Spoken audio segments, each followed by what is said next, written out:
dobrodošli u Backstage. Moji današnji gosti zajedno su odrastali u školi pjevanja Husar i Tomčić, a danas su vokalni mentori i školovani glazbenici s bogatim iskustvom. Mija Mihanović i Sven Pocrnić, bok ljudi. Bok. Hvala što ste došli. Hvala tebi na pozivu. Kao što sam rekla u najavi, vaši zajednički početci, ako ih uopće mogu tako nazvat, su počeli u Husar i Tomčić, ali prije toga ste imali neki svoj put. Ti si bila u dječjem zboru HNK, a ti na Kukuričaku s pjesmom Kada bih ja i dobio si nagradu za najbolji tekst. Sjećate li se toga i kako zapravo pamtite ta iskustva? Mija, Sven, svejedno. Ja sam htio pustiti dame prve, ali ok. Da se razumijemo, taj najbolji tekst nisam pisao ja, nego gospodin Mladen Medak Gaga, lijepi pozdrav. I pozdrav profesoru Borisu Beketiću koji je radio aranžman i pisao melodiju. To je u biti bio prvi nekakav moj solo pjevački trenutak, izuzev festivala Velike male pjesme u Bjelovaru koji bi uvijek bio na Terezijani do 2013. 14. godine, ako se dobro sjećam. Ali to je bio prvi put da sam se okušao u tome kako je to pjevat sam, za razliku od pjevanja u zboru kod profesora Ivana Mihajlovića. Pozdrav. I dosta je drukčije od onoga s čime smo recimo Mija i ja bili okruženi u Husaren Tomčiću, što se tiče perspektive kako općenito pristupiti glazbi i kako doživjeti to sve, ali jedno lijepo formativno iskustvo, jako korisno i jako zdravo za u tim godinama nešto probat. Tako da, to su one stvari kojih se s veseljem prisjećaš i drago ti je, ali je definitivno drukčije od onoga što recimo sad nas dvoje kao odrasli pjevači, mladi ljudi koji se nastoje formirati u javnom sektoru radimo. Mm-hmm. Tako da ne možeš sam sebi zamjeriti što si to tako radio kod dijete, jer te na neki način je to formiralo. Naravno. Ali da je drukčije i Mija će potvrditi da je drukčije. Je, mislim, sad kad pogledam sa svoje strane taj HNK dječji u Splitu, zbor, mislim, nije nekakva slobodna aktivnost, to smo bili izvučeni mi iz glazbene škole Josipa Hacea. Nas je naša profesorica izvukla nekoliko, među kojima su zapravo i neka od renomiranih, što klasičnih pjevača, što popularnih pjevača, neki više nisu u državi, neki su otišli van. Mislim da smo jako naučili zapravo na početku odmah šta je profesionalni svijet bavljenja glazbom i profesionalni svijet glazbenog nastupanja, jer tipa prva opera u kojoj smo nastupali je bila La Bohème. Mm-hmm. I ja se naprijed toga nisam sjećala, a mislim da sam kod dijete zapravo kužila o čemu se tu radi. I meni su familija mi je pričala da sam ja sišla. Ne znam gdje je to dijete otišlo, nadam se da ću se nekad vratiti. U svakom slučaju, ja kao dijete sam se probila onako na poklonu kad su se svi poklanjali na kraju. Sam se probila ispred svih i onako grandiozno se poklonila. Mislim, otpjevala sam 3 poriče, ali nema veze. I kad sam sišla u foaje, svi me čekaju s buketima. To je sad bilo ono, wow, dijete nastupa na HNK sceni. Ja izjavim, baš sam sretna da mi je ovako sjajno započela karijera. Top. Vrh. Ajme Top. Ovo ću ti zapamtiti. Nemoj. Ja to nisam znala, sam mi to pričala mama i teta i kako je to njima nekako uvijek bilo, kako je kroz osnovnu školu to sve nekako malo palo i taj bullying i sve, to se dijete nekako zatvorilo i taj izvođač se malo povukao u meni i baš su se nekako nadala, ono, vratit će se jednog dana. I lagano rastom zapravo se prisjećaš tih dana i gledaš dokle si sve došao i šta si sve napravio, gdje si sve nastupao, s kim si sve nastupao i tako. I onda ti se nekako malo i vrati taj moment, to dijete u glavu. Ali zapravo mislim da je ta djetinja reakcija koju zapravo mora imati svaki performer, onako da si svjestan svojih uspjeha i tako da ne bi uopće umanjivala. To sve pričam da ne bi umanjivali te početke, no. Jer svaki početak je početak. Tako je. Tako da bilo to Kukuričak, HNK, bilo koja udruga u bilo kojem gradu, bilo šta, mislim da je sve ok za početak. Naravno da je. A koliko su vas oblikovala ta iskustva? Puno. Ja isto bih rekao puno. To ne možeš, znaš ono, naravno da kad kreneš sa nekom ozbiljnom edukacijom u, sad već stvarno možemo reći, instituciji kao što je škola Husar Tomčić, naravno da želiš imat nekakav, to ti je ko kad upisuješ, ne znam, faks ili tražiš posao, želiš imat nekakav, mislim, šta mi ko klinci znamo šta je to CV, ali želiš moći reći da si pjevao tu i tu. Imate određena iskustva. Tako je. Želiš reći da nisi ništa po tom pitanju ne već poduzeo, ne već pokušao. Znači, želiš se s jedne strane dokazat, a s druge strane odat dojam, odnosno pokazat da si netko u koga se može i treba imati povjerenja. Tako da definitivno, pogotovo razina, kažem, Labo M u splitskom HNK, mogu misliti koliko je to je, mislim, na nekog tako mladog, to je velika odgovornost. To sad kužimo, onda nam je to bilo samo druženje u plavom salonu, gađanje dole ljudima glava sa čepovima od fante, koji su tada oni imali šifru za poklon ispod, pa smo svi stalno visili od toga Konzuma i kupovali te fante i gađali ljude tim čepovima. Nama je to bilo to. Mi nismo kužili šta je to nastupat na daskama HNK, ali sad kužim. Retrospektivno kad malo to sve sagledaš, ali sve to oblikuje čovjeka i bilo da je to nastup u HNK ili bilo da je to nastup na, ne znam, Glasu Poljica u Dugom ratu, sve je to početak i sve te to nauči i pobjedama, i porazu, i nepravdama, i pukao mi je glas, i žuljala me cipela i slično. Da kasnije nemaš nekakve pretjerane reakcije na to. Jeste li već tad znali da je glazba vaš put ili ste imali još neke snove uz to? Aj ti reci prva, molim te. Ja sam nekako od malih nogu znala da je glazba moj put, budući da mi je tata glazbenik, basist i pjevač u bendovima. Moj tata je samouk u svemu tome, on nema nikakvo formalno obrazovanje, ali sam cijeli život bila radi njega okružena glazbom i dobrom glazbom.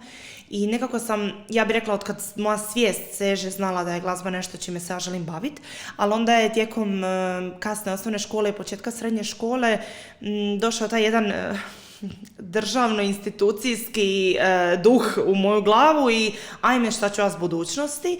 Sigurnija mi je budućnost u nekoj od pravih branši. Mm-hmm. To meni doma nisu govorili, ja sam to govorila sama sebi, nemam pojma odakle mi to uopće. Gdje sam onda mislila će biti farmaceut ili mikrobiolog. Mm-hmm. I onda je bilo guraj kemiju, guraj biologiju, imaj sve 5 jer ćeš ići na taj faks. Ali u 3. srednje je ipak bilo, pa ja ipak želim biti akademski muzičar. I onda, kako nisam išla u srednju glazbenu, je put bio duplo teži, ali nema veze, sve se desilo kako je trebalo. Ali da, glazba je uvijek bila poziv. Recimo, ti si tome jako onda zrelije pristupila, jer sam se ja baš bacio na glavu. Da se razumijemo, moj tata je imao, neću reći sličan početak, jer on nije bio profić, ali je isto bio samouk, svirao je u bendu s Nebojšom Buhinom svojedobno u Bjelovaru. Znači, on je uzeo tu gitaru, da se razumijemo, sorry tata, sad ću te roastat malo, on je odradio 1 razred osnovne glazbene škole, bio je na 1 satu solfeđa, imao je solfeđu 1, gitaru 4. That's it. I tu je njegova edukacija, formalna edukacija kao glazbenik, tu je to stalo. Ali on tu gitaru nikad nije pustio. On danas... nekad naučio note i to? Pa... Sad, ja bih rekao da, ali on nije sad neko ko će ti doći pročitat prima vista primjer kao što nas uče na solfeđu, ali razumije paralelne tonalitete, zna kad nešto krivo zvuči. Tako je. Znači, te stvari je učio sam. I isto, kažem, zahvaljujući njemu, isto sam bio okružen jako dobrom glazbom kao dijete. Ali, kažem ti, što više i više odrastaš, više počneš shvaćat neke stvari. I ja, kažem, nisam imao taj institucijski moment dovoljno rano da bi mi sjelo da, trebao bi mi neki od pravih poslova, jer evo, na primjer, ja sam završio, dakle, o tome ćemo isto pričati u jednom trenutku, ja sam završio British and Irish Modern Music Institute u Dublinu, i to smjer Songwriting and Commercial Music. I ja sam sad teoretski po struci komercijalni kantautor koji ima diplomu i 240 ECTS-a, ali moja struka u Hrvatskoj ne postoji. Ja što imam korisno od fakulteta je upoznavanje s realnošću, odnosno koliko zapravo je bitno da sam sebe i dalje nekako guraš i da si ti zapravo sam svoj majstor u tom sektoru gdje nema tih veza, nema tih postignuća koja će tebe dovesti do toga da si ti javna osoba u sferi u kojoj sanjariš kao dijete. A ja na kraju svoje srednje škole toga nisam bio svjestan, nego kad sam selio u Irsku, jer nismo mogli priuštiti ni Ameriku, ni Veliku Britaniju. Ja kad sam selio u Irsku, ja sam bio uvjeren da će to sad biti, ja ću sad postati novi Ed Sheeran. Ja sam živio u oblacima. Ali, kažem, kako je faks tekao, sam sve realnije tome pristupao i nekako čim sam se vratio, sam shvatio da moram jako dobro promisliti kakvo nekakvo stalno zaposlenje ja kao neko ko ima struku koja ne postoji u Hrvatskoj, tako reći, kakvo stalno zaposlenje ja mogu tražiti. I na kraju, evo, otvorio sam obrt za djelatnosti u kulturi Sven Pots Music. I to se zapravo pokazalo optimalnim putem za ove neke formativne godine. Mislim, pazi, nemam još 25 godina. Tako da, znači koliko toliko stvarno imam osjećaj da stignem naći nekakav put. Plan je, to ti je sad faza, plan je imat plan uskoro. Ali za nekog ko planira imat plan, puno lijepih stvari se dogodilo. Tako da, ne mogu se žaliti. Da, život se događa dok čekaš nešto što možda i nije trenutno izvedivo, ali kad pilješ prema tom cilju, nekako ih zanemariš, onda se pogledaš nazad, pa čovječe, di nisam uspješan, di nisam. Tako je. Da. Točno to. Mija, ti si ispod strane, ti iz Bjelovara.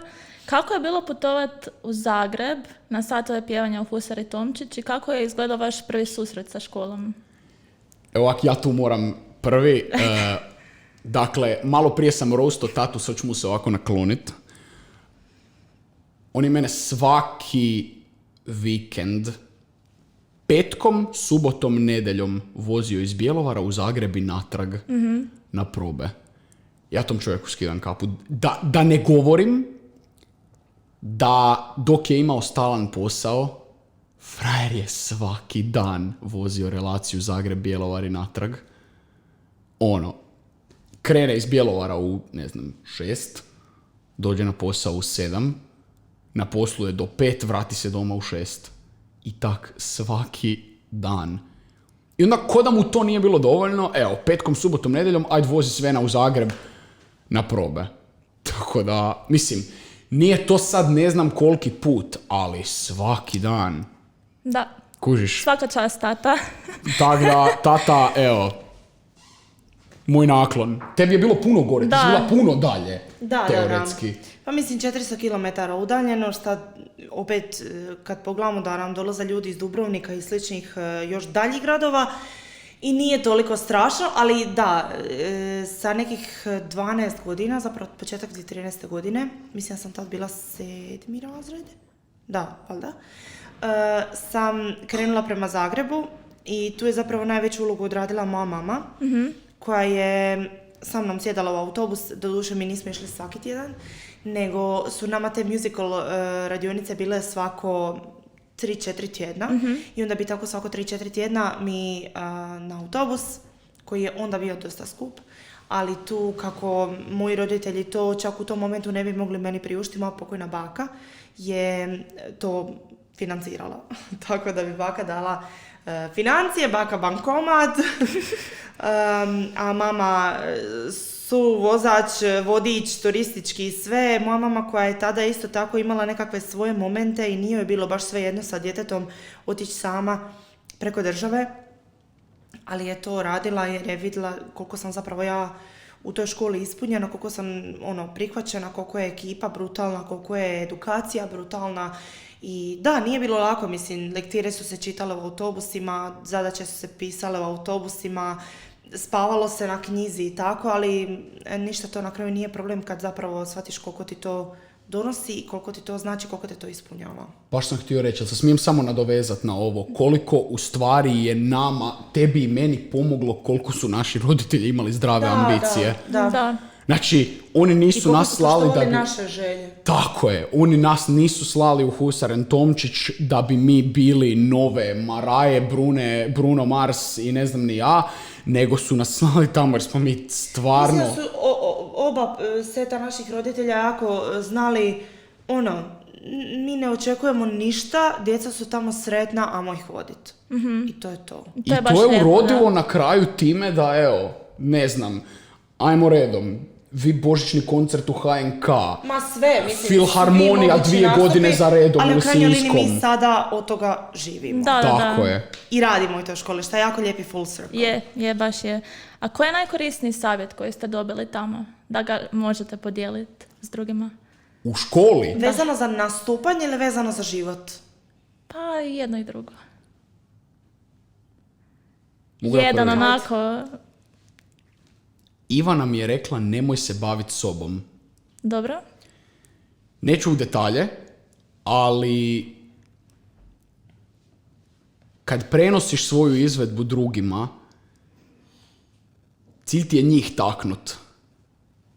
Ne toliko da ti proživljavaš raspade, slomove i tako dalje, tako dalje. Tvoj zadatak u izvođaču, čak i na najgori, najlošiji dan, kad ti sve polazi krivo, je pružiti ljudima koji te gledaju doživljaj. Nemoj se baviti sobom, bavi se ljudima koji su došli slušate. Da, ta uloga izvođača, da, to mi isto prošlo kroz glavu. Da ti privatni momenti nemaju zapravo šta raditi u jednoj izvedbi. Ono što bi ja izdvojila, a da nije konkretan savjet, je ono što sam naučila kroz godina, a to je definitivno radna etika, navike, požrtvovnost, upornost. To je ono što definitivno škola i programi u školi nauče ljude. I odgovornost za dolaske, nedolaske, naučiš, ne naučiš, pripremiš se, ne pripremiš se. Te razlike. A imali ste nekoliko puta prilike nastupati sa Zagrebačkom filharmonijom. Kako gledate danas na to iskustvo i kako uopće izgledaju pripreme za jedan tako velik nastup? Hoćeš ti prvo ili? Pa evo, Zagrebačka filharmonija, to su bili nastupi u Lisinskom. Nevjerojatno je doći kao maloljetnik, kao dijete koje ni ne kuži koliko je to velika stvar, pred masivan orkestar i di staneš i di gledaš ljude, onako, odakle meni ovaj poznat, joj, ovaj je svirao na televiziji 100 puta, zato mu znam lice, be cool. I onda moraš još izaći solirat ispred tih ljudi, ispred dirigenata, koji su... Tipa Davida Dancmajera i Krešimira Batinića. Maestro, pozdrav. Ivanović isto nam je bio. I maestro Ivan Hut. Da, znači... Staneš ispred tih ljudi i samo... što se dešava, ja imam 16 godina, ovo ne mogu, ali te i to puno nauči i kreneš disa skupa s tim ljudima i odjednom onako narasteš 3 stepenice. Ne u glavi da narasteš kao ja sam sad bitan, ne, ti opet izađeš iz tog Lisinskog, ista si osobica kakva si ušla, ali na toj sceni ti moraš biti profesionalni glazbenik. I to te, nema hoćeš, nećeš, moraš. Sve imaš ti nešto. Ja bi se nadovezao samo da se razumijemo. Potpisujem sve. Ja bi samo možda dodao da je to jedna od onih stvari... Znaš šta je stvar kod nastupa sa Zagrebačkom filharmonijom? Moraš se konstantno iznova dokazivat da bi opet dobio takve angažmane. Oni rade sa 1000 ljudi. da ne bi bio samo prolaznik, moraš stvarno biti na razini. Tako je, držat nivo i koliko god imaš godina, biti profesionalan. I znaš ono, dešavalo se da nismo imali najboljih nastupa sa Filharmonijom, dešavalo se da smo imali vrhunskih. Tako da, mi smo isto nastojali držati do činjenice da se ne bavimo sobom, ali svi imamo bolji i lošiji dan, a takvu jednu priliku odbit ili propustit Zbog straha, nekome, gotovo. tako je, nekome ko je u našim cipelama, ko ogroman respekt ima prema takvoj Filharmoniju, stvarno možemo nazvati institucijom, ljudi moji, ne samo orkestrom. Da, mislim, to je preko 100 profesionalnih glazbenika s tobom Upravo na sceni, tako. ispred 2000 ljudi skoro u publici i sad ti dođeš, nema mjesta za, ajme malo mi je, ne, stisneš zube i ideš. Druge nema. Upravo tako. I to, kažem, sad da me neko nazove da pivam sa Zagrebačkom Filharmonijom, Da, trčiš. kak se kaže, all day, every day. Evo, stvarno. A Sven, ti imaš apsolutni sluh. Možeš li otkriti gledateljima što je to i kako si ti otkrio uopće da ga imaš? Dakle, apsolutni sluh, ili ti ga perfect pitch, kako se to zove na engleskom, je sposobnost da glazbenik, pjevač, individua, razazna tonove u glazbenoj abecedi po frekvenciji koju čuje, neovisno o tome bio to odsvirani, otpjevani ili ne znam kakav ton. Evo na primjer, probat ću demonstrirati. Čekaj, ajmo na pogađanje. Ja ću dati ton, A ti ja ćeš ću dat pokušati ton. pogoditi, ali idemo u isto vrijeme i... Znači, ja ću reći ton Dobro. i onda ću ti reći 3-4 sad i u isto vrijeme kažemo koji je to ton i ja pogađam. Ja A ti otpjevam mi taj kažeš. pravi ton. Ne, ti mi samo kažeš koji je, tipa na C. To je bio cis. Ok, sad idemo pa čekaj. Odnosno Ok, cis ok, 1. znači ton je na... Čekaj. Ok, 3-4 sad. Bravo. Imam apsolutni sluh! Da, Ne, ja da, sam da. posjećan, nemam Ne, pojma koji je ozbiljno. to ton. Je, to je bio Malo visok, ali Ok, Ne. štimeru. Sorry. Dobro. Da, on zna koji je to ton, ja nemam pojma. Uglavnom, evo, isto kako je Mija sad demonstrirala. Aha, okej. Ha. Doduše, ovo je H3. Ja pijem ha mali jer mi je lakše. Znači, bio to otkucaj čaše, bio to joj. Sad ćete čuti jednu smiješnu anegdotu. Ajde. Znači, moji starci su 98. kupili u Mađarskoj jedan, ali usisavač koji bi danas koštao, ja mislim, jedno 1000 i nešto sitno eura, koji se zove Hila. Tad, koliko je on koštao, ja se ne sjećam. Uglavnom, znaš kad ti je big deal, kupio si usisavač za koji želiš da ti traje 25 godina. Da se razumijemo. On i dan danas radi. Ne znam gdje ova priča ide. Da. Mija znala ovu anegdotu. Ne znam, ali znam tebe dovoljno da znam gdje ide anegdota. I ja kao mali, ja sam obožavao taj usisavač. Meni je to bio, znaš mama i tata usisavaju, ja sam bio klinac, ja sjednem gore na usisavač i kao meditiram, ili ne znam ni ja. Znaš oni mene voze na usisavaču. Njegov ton usisavanja. Upravo tako. Znači ja znam od pamti vijeka da kad se taj usisavač upali, on svira ton G1 ili ti ga ide i prođe jedno, ne znam, da, znam, i prođe jedno 17 godina, 2015. Kako su moji kupili taj usisavač, i ja čujem da on svira pola tona niže. Ja u depru. Usisavač na kojem sam se vozio ko klinac. Mislim da je zbog toga možda sada na filmu. To je stvar. Šta god da je. Mene je to dubinski rastužilo. Ja sam čuo da je aparat ostario. Da se razumijemo. Prošlo je 27 godina od kako su moji taj usisavač kupili. Cure moje, on i dalje radi. Ne sam mislila će priča ići u tome smjeru da si ga ti držao stalno uključenog da možeš harmonizirati s njime, ali ovo je malo i bolje. Ne, ovo je dobro, ovo je Da se razumijemo. Na njemu, I aparat, ritam. Da. ali kad sam ja došao u godine kad ja mogu usisavat, onda naravno bila da kad je on... renesansa tebi. Da, evo, oponašao usisavač. Blago roditeljima. I ja bi preko tog tona pjevao i ne znam ni ja bi harmonizirao s njime, naravno, to je... Ne možeš bez toga, to ti je isto ko ona situacija, evo, naklon do poda svim našim zagrebačkim vozačima. Dođeš na Savsku i 4 auta za trube i stvore akord. Da ja na to imam kao žičani vozač, viselarnu reakciju. To ti govorim, dok ja uživam kak su auti odsvirali molski kvintakord. Predobro. A ovi lude na semafor jer, eto, ljudi ne krenu na zeleno. Sve uživa u world music i u soundscape-u grada Zagreba. Da. A Mija pjevala si back vokale Franki, Nini, Vani. Već nekoliko godina pjevaš i sa sestrama Husar. Kako ti je to, je li ti zahtjevno biti back vokal? Meni je to najdraži način bavljenja glazbom. Najdraži način.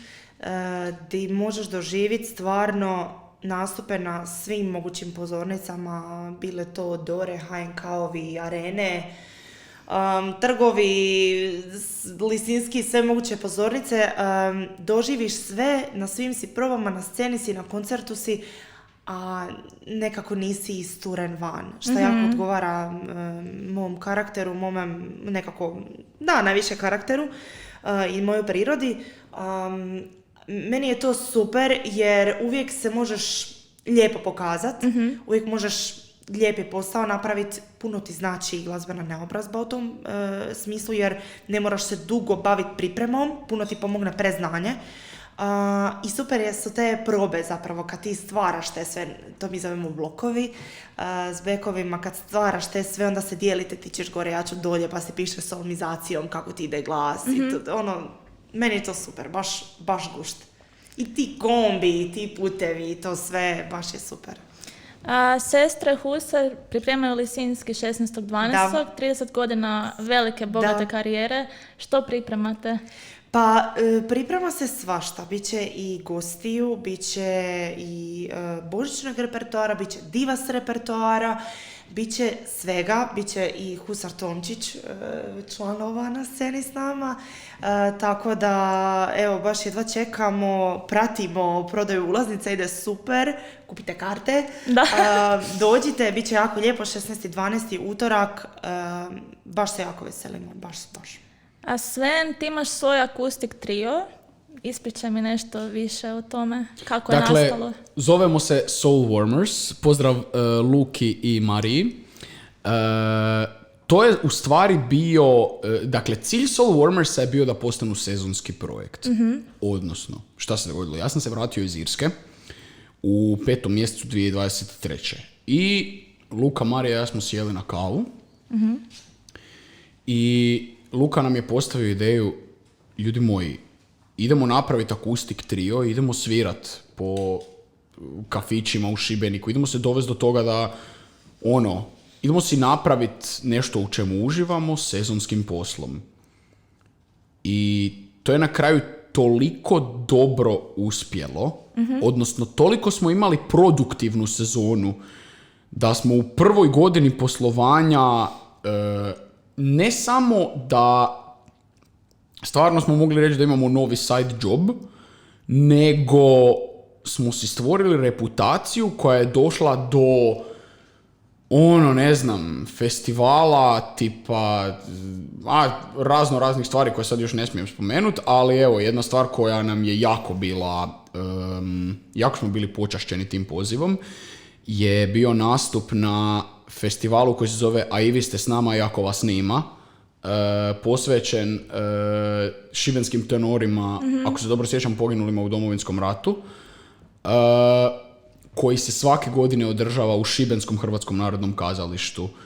I na sav onaj klapski repertoar koji se svake godine izvodi na takvoj jednoj velikoj manifestaciji, nas su pozvali da pjevamo tamo i za razliku od dosta drugčije, mislim da se razumijemo, to je event na kojem se čuje naš potpuni kapacitet. I stvarno smo se, ja mislim, pokazali u jako lijepom svjetlu, ali sama činjenica da ti je pripala tolika čast da pjevaš u Šibenskom Hrvatskom narodnom kazalištu i možeš biti potpuno svoj. Znaš ono, točno se sjećam koje pjesme smo otpjevali. Stayin' Alive, Odjednom ti i Love Me Again. Dvije domaće, dvije strane. I ljudi su toliko bili oduševljeni da nam je Lukina mama pričala kako... je li to Lukina mama bila? Ja mislim da. Je bila u uredu bila je u odvjetničkom uredu u koji je moja Marija ušla po nekakve potvrde, ne mogu se sad sjetiti, uglavnom žena stoji kraj njih i dolazi do moje Marije i pita: jeste vi pjevali u Hrvatskom narodnom kazalištu prije 2 tjedna?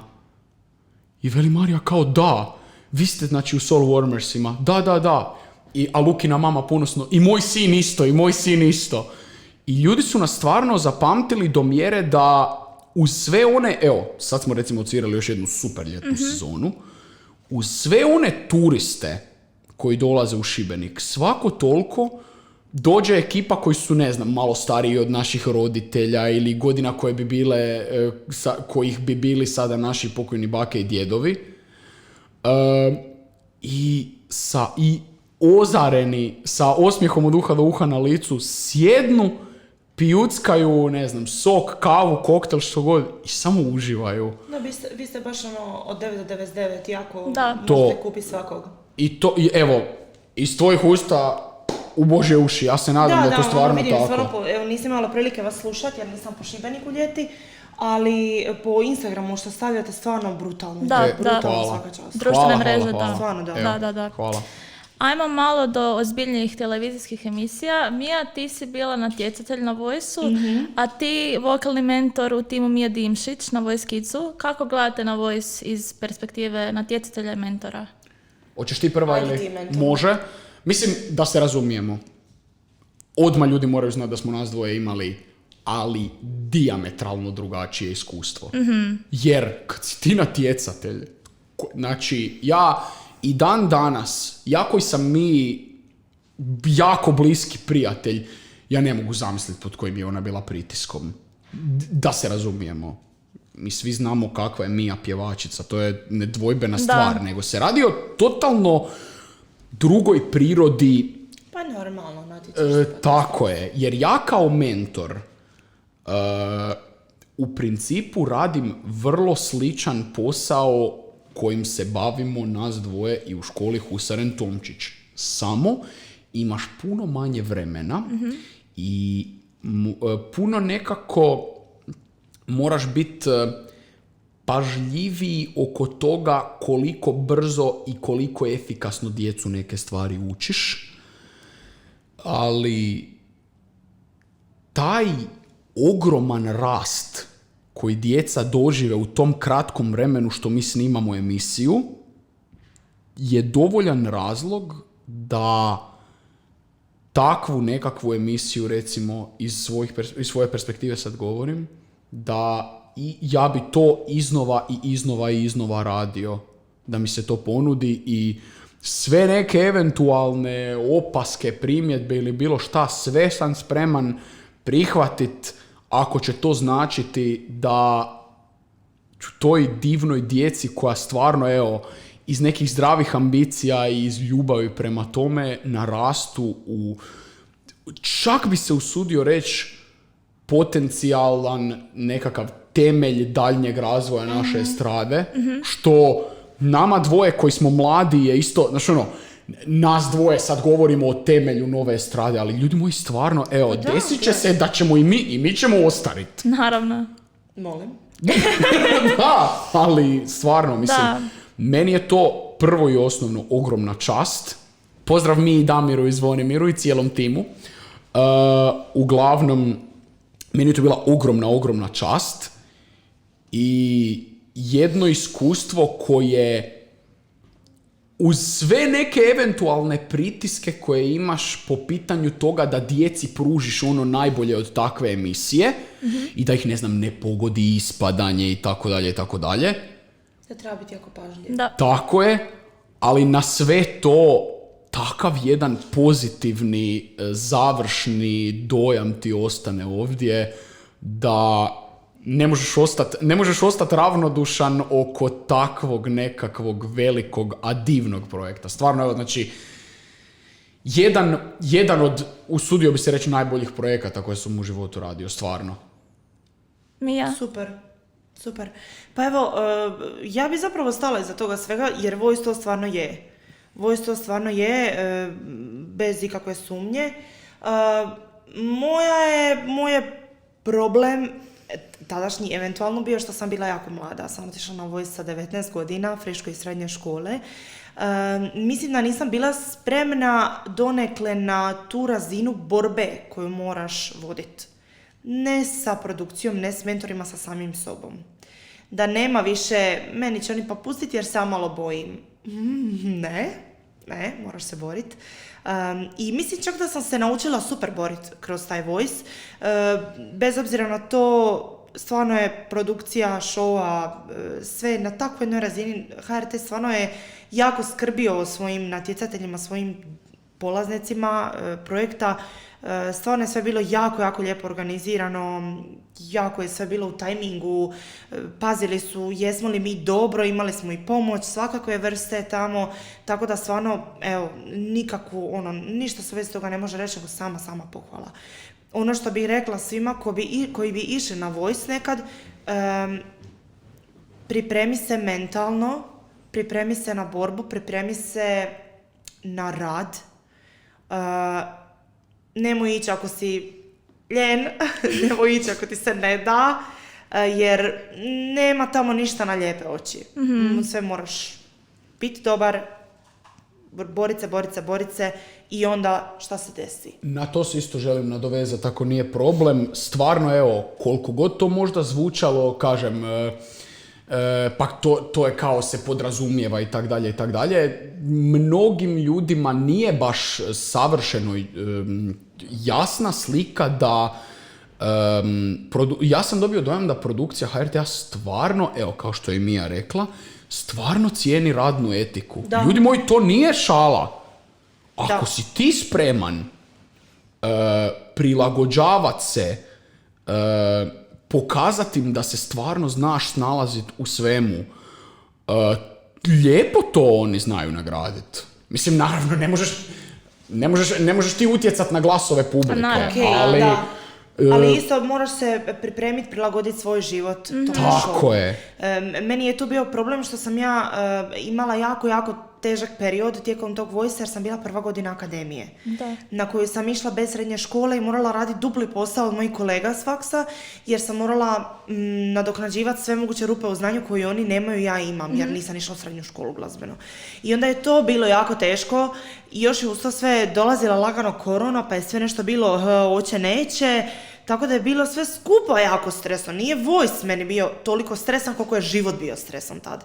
Tako da, nemojte eventualno ići na emisije tog tipa ako vam sve ostalo u životu nije donekle posloženo, jer sam ja baš otišla glavom kroz zid i imala vatreno krštenje u svemu, ali je zapravo sve super prošlo. Prva godina se završila s odličnim, Voice je prošao fenomenalno, ja smatram da je rezultat bio izvrstan, produkcija je bila top, Vana tim top, jako, jako volim, tako da je stvarno sve bilo zapravo ispalo super, iako je to u tom momentu meni sve bila velika drama. A vi ste oboje obrazovani, ti si bila na Muzičkoj akademiji u Zagrebu, Sven, naziv tvog faksa nisam mogla zapamtiti, ja se ispričavam, to ćeš ti bolje.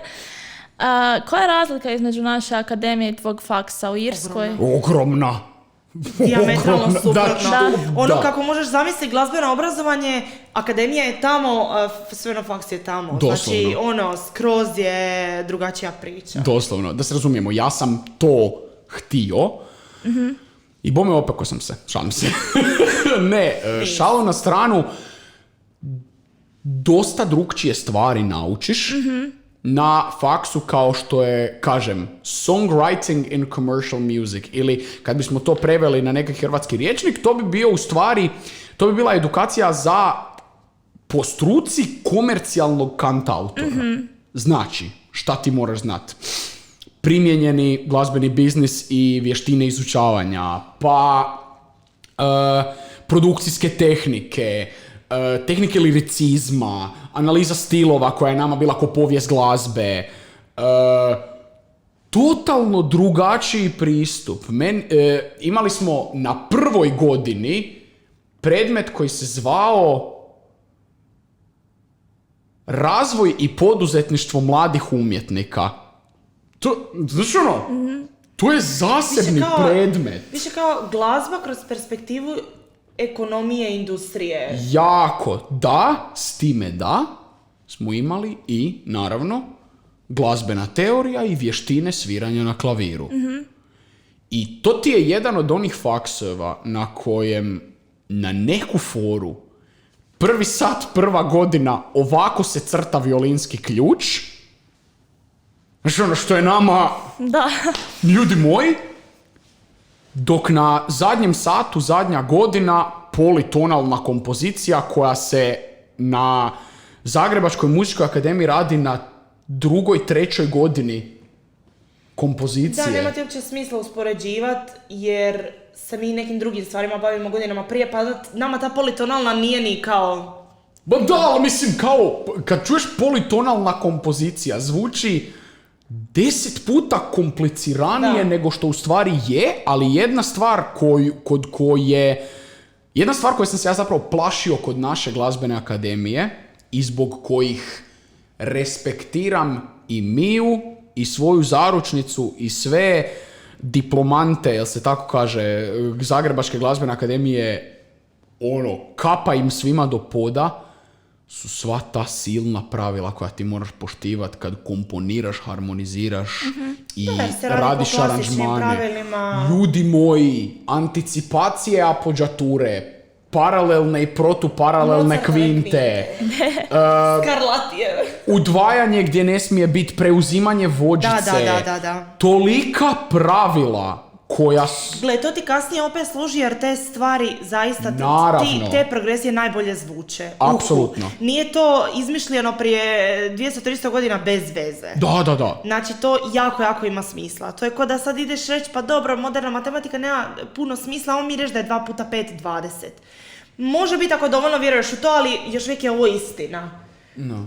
Tako da, mislim, činjenica je da paralelne kvinte zvuče loše. Da, Da paralelne apsolutno. oktave zvuče loše. Ali danas se to ne poštuje jer mislim uopće se ne radi u tome zborskome slogu, u četveroglasnome slogu se ne komponira uglavnom, mislim pogotovo ove komercijalne pjesme, ali zato ste vi vješti u tome, a mi bi bili vješti u, ne znam, raspisati aranžman za orkestar koji će svirati tu pjesmu, tako da mi zapravo možemo lijepo surađivati. Apsolutno. Ali da, apsolutno. neke stavke njihovog obrazovanja jako fale nama, a neke stavke našega jako fale njima. Ali to je opet onda bogatstvo svih nas da možemo svi različiti i super surađivati. Naravno. Da, baš sam htio reći, oni imaju jedno klasično pitanje na engleskom govornom području. Mene su recimo to isto pitali čim sam došao na fakultet. Kako će oni znati da će tebi realno teorija stvarno na njihovom faksu biti lagana, shvatljiva i sasvim ono nešto bez da moraš realno vježbat. Imaju pitanje are you classically trained? Njima ako si, ako si išao u srednju glazbenu, tako je. Jer mislim to kažem, stvari koje sam ja učio u srednjoj glazbenoj su meni bile potpuno dovoljne da dođem, kažem, do treće godine i sve imam, bez problema 5. 4. godina je krenula sa poliritmijama, sa politonalnom kompozicijom, sad se još pokušam sjetiti šta smo radili, ali... To je zadnja godina. Da, to je bilo gradivo za ozbač i meni novo, ali kad imaš snažne temelje koje, hvala dragom Bogu da nam je naš obrazovni sustav u našim glazbenim školama to dao, onda to stvarno je vrlo, vrlo shvatljivo. Baš super stvar. A Sven, ti si upoznao Tori Kelly, to mi je onako baš zapelo za oko. Kako se to dogodilo? Di si upoznao? Dakle, ovako, bio sam drugi srednji, ako se dobro sjećam. Ok. Kad sam strašno volio grupu Pentatonix.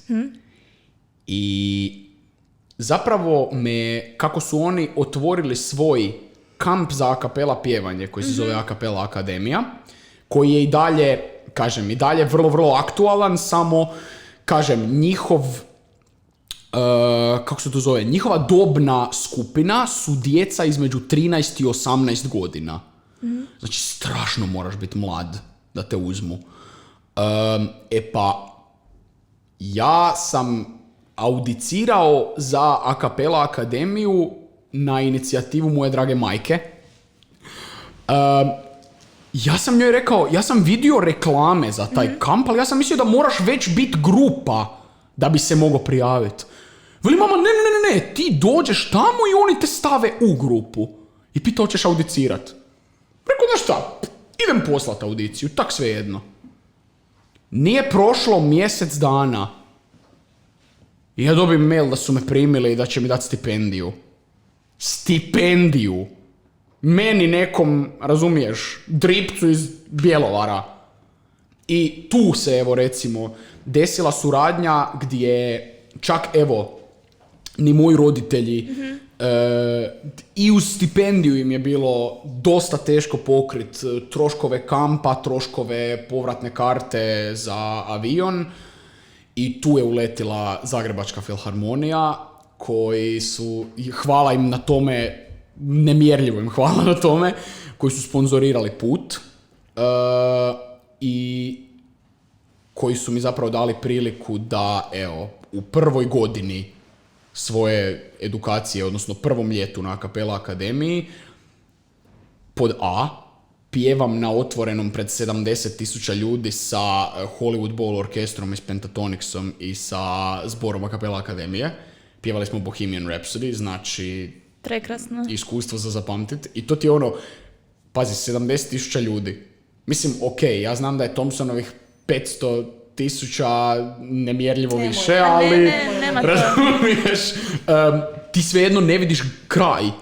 Da. Samo se protežu ljudi, nema kraja. I ti za njih pjevaš sa orkestrom u takvom jednom settingu, wow. Tamo je Tori Kelly gostovala kao predavač ili... Ovako, Sjećam se te priče. ne na Hollywood Bowlu, nego 2 dana nakon, na našoj, šta je to bilo? To je bila, ja mislim, generalna proba. Da, generalna proba za naš showcase, odnosno našu završnu produkciju. Mi smo 10 dana gore i vježbaš materijale koje si dobio u pripremu tipa 3 mjeseca prije dolaska u kamp. Dobiješ note, dobiješ snimke i vježbaj. I nema, nisam skroz dobro naučio. Ali to te opet naučila Husar Tomčić. Tako je, upravo tako. Ne možeš doći nespreman, ne možeš doći nespreman na probu. Ja ću na kameri pokazati tu fotografiju, zato što ima priča iza toga. Može. Dakle, na a cappella akademiji, nakon generalne probe, noć prije onog dana kad imamo kako se to zove? Kad imamo završnu produkciju, imamo onesie party. Odnosno, fešta o dijelu. Henganje, muzika, i svi oblačimo neke onesije, odnosno jednodijelne pidžame, tako je. I tako se je poklopilo da je Tori Kelly ostala u kampu i slikala se s nama u trenutku u kojem ja na sebi imam onesie koji mi je posudila moja sestrična Lucija. I cure moje, neću vas lagat, evo, znači, zatvorenička odora. A nema veze, upoznao si Tori Kelly. Znam, ali, evo, ne znam da se vidi na kameri, ali, vidi ovo. Mogao sam biti, ne znam... Čekaj, jesi tad još ima kos? Da! I dobro, još jedna jača priča. Ne znam ko je gledao film Pjevajte s nama. Tori Kelly je sinkronizirala slonicu Ellie, ako se dobro sjećam. I koja je bila priča? U tom crtiću ona svome djedu pjeva zadnju frazu iz pjesme Sretan rođendan. I izvede neku bolesnu frlju. E pa našem frendu... Poslalo mim. Da. A našem frendu Jaredu je taj dan bio rođendan i mi krenemo. Happy birthday to you, happy birthday to you, happy birthday dear Jared. I ona izlazi iza zastora i pjeva frlju. Mi smo pali u trans. I ona kaže, happy birthday, I'm gonna sing something for you guys. Does anyone have a guitar pick? Šta misliš ko je imao trzalicu u ruksaku? Sven. Trzalicu i tu ti je ispod kože si sebi spremio trzalice ako pita Tori Kelly sljedeći put. Da. Znači, onak, Tori Kelly je svirala na mojoj trzalici. To je sa mojom trzalicom. To zvuči glupo, ali meni je to tad bilo... Poklonio sam joj. Aha, pa dobro nemaš tu trzalicu. Da. Sam si Kod izbila nje je. Nema veze! Nema veze! Koliko ljudi može reći da... Istina. Istina. Odmah sam joj rekao. Feel free to keep that one. Dobro, za kraj, spremila sam jedan mali izazov za vas. Svatko ima 3 papirića s različitim izvođačima, izvučete, pjevate refren bilo koje pjesme i na kraju imate jednu zajedničku pjesmu. Po mogućnosti sve nemoj prvi papirić uzeti ovaj najveći, nego... Neću. Dobro. Hoćeš ti prva ili... Ajde. Joj, jesam kad se sramotim. Jel Vana? Nije. Moj najdraži Oliver A, Dragojević. eto. Birajte. Što god ti srce želi. Samo nemoj prije sna. Što prije sna, neće Nemoj prije to. sna. To je moja pjesma. Ajmo. Ajde daj mi neki prijedlog, ne mogu ga odlučiti. Znaš šta ja slušam zadnjih dana u Šta? Oliverovoj, predivna mi je pjesma Nocturno. Da. Ne dam vjetru da te dira, ne dam kiši da te kvasi, samo noć nek tiho svira, samo večer nek te krasi. Dobro. Ajde, izvoli. To je bilo za tebe. Ovo je novo, Sven. Dobro. Novi trend.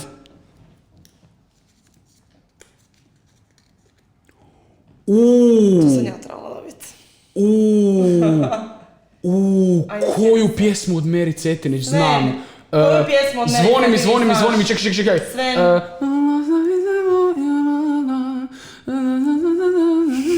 Ne znam tekst od Lastavice. Jelena, ovo je direktni hejt na mene. Leti daleko. Kak ide tekst? Ne mogu se sjetit. Inače je Sven pravi prijatelj koji zna koju sam ja pjesmu pjevala u nokautima na Voice. To To čak znam, ja s znam. rukom za ruku. Ne, u nokautima. Su 400 džuna. Jel tako? Pa da. Joj, je. To je Meri Cetinić. Meni uvijek kad pomislim na Meri Cetinić, prva pjesma Pravi koja mi prijatelj, padne dame na i pamet, gospodo. sorry, je Lastavica. Ali da, Imaš dobro. i onu bolje da se ne sramotim. Ajde, To je zemlja dide mog i od samog ja ostajem na njoj. Da. Tu u meni Još ima snage za sve. dobre i loše dane je. Dok ima još imalo nade, ja ću vjerovati. Ajde. Nice. Vidio sam neko slovo M kroz... Marija i ja imamo internu foru. Dobro? Marko Tolja! Ispričat ću jednom prilikom na nekoj drugoj epizodi nekog podcasta, ali meni je jako lijepa od Marka Tolje ti si moja zvijezda, topli vjetar s mora, sunce nakon kiše, oblak koji nestaje. Ima jako lijepo glazbu. Kreni sa mnom svijetom, u daljine puste. gdje se lako živi, gdje sve teško prestaje. O tebi ovisan se zove Da, pjesma. prekrasna pjesma. Predivna. Mogla bi biti Ti mogla Vana. bi- A, Vana, okej. Ajmo... Hoćemo baš Vana ili ćemo i ti? Baš Što sam htio god pitat. želiš. Da. Osuđeni. Ne. Kako hoćeš? Ajmo na neku klasikicu. Može. Ajmo... I sada znam... Na ti nisam bila dovoljna, a ona se pravi nevina. Drugom dala je sve, tvoja nije ni bila. I znam... Top, vrh. I prije duetića imamo tun, trun, tun, tun, tun. Yes! Znači to sam čekao. Okej, Tonica ajde, Prince. ima smisla. Čekaj, a koja je ovak njegova, sad se pokušavam sjetiti nekih malo koje nisu ono kliše. Da, okej.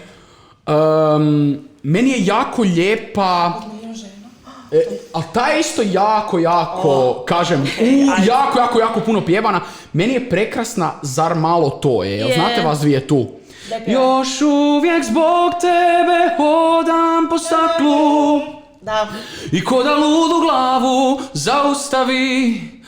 Ko te je doveo meni baš takvu, na te srce kao nikog zavoli. Svoj ću život za života zbog tebe prevariti. Top. To je meni prekrasna Tonijeva pjesma. Mislim da će imati opet sad u 5. mjesecu Šmičan koncert. Arena, da. Šmičan koncert. Bravo. Mogu ja s vama? Da! Idemo. I duet Duetić. je... Divan! O. Šta ćemo? Ti ne znaš. Hoćemo to? Proljeće. To smo pjevali u A Lisinskom. daj neku malo življu. nemoj mi tu depresiju, danas vidi vremena vani. A dobro, da. Ajde, biraj bon appetit, da ili ne, ili neku veselu.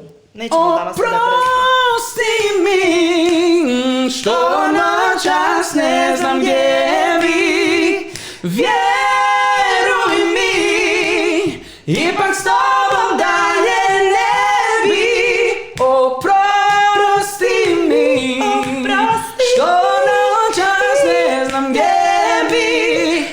Vjeruj mi. 16.12. dođite u Lisinski. Da. Hvala ljudi što ste došli u goste. Vidimo se nekom drugom prilikom svakako. Danas da vam je bilo lijepo. Prekrasno, Hvala ti, hvala tebi, Antonella. Antonella. Ništa. A mi se vidimo u sljedećoj epizodi Backstage-a.